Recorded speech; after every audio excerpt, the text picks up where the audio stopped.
सांबादिक बंधुगण आपण मैंने समस्ते जानते गत विधानसभा 9 तारिख दिन पारित होता विधेयक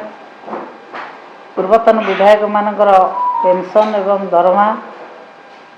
विषय रे जो बिल टी पारित होती से बिल को समस्ते समर्थन करथिले मध्य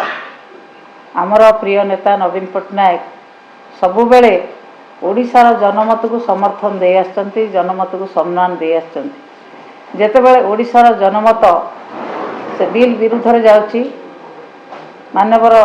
सभापति महोदय आमर पूर्वतन मुख्यमंत्री आमर प्रिय नेता नवीन पट्टनायक महोदय तांको दरमा तो से केबे नियंत नहीं, से मुख्यमंत्री हला दिन राजनीतिक आसला दिन से दरमा दान कर दियंती, तांको दरमा तो से केबे नियंत नहीं राजनीतिक आसला दिन किंतु निर्देश क्रमे आमे आपण मान को जनाऊँ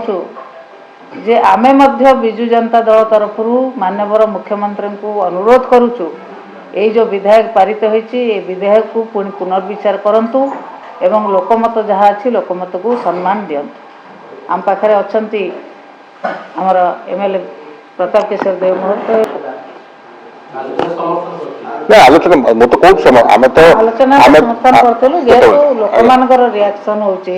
जनमत को माननीय पूर्वतन मुख्यमंत्री आमर प्रिय नेता नवीन पट्टनायक सबुबेले ओडिशार जनमत को सम्मान दे आछंती। जनमत जितेबाला ता विरुद्ध रे जाउची सेतिपई माननीय पूर्वतन मुख्यमंत्री आमर प्रिय नेता निर्देश देछन जो कथाटा जनमत विरुद्ध रे जाउची से कथा को आमे ग्रहण करिवु ना। पुनर्विचार करिया निश्चित भाव में माननीय मुख्यमंत्री को आम दल तरफ अनुरोध रही ये संक्रांत पुनर्विचार से करूँ। धन्यवाद।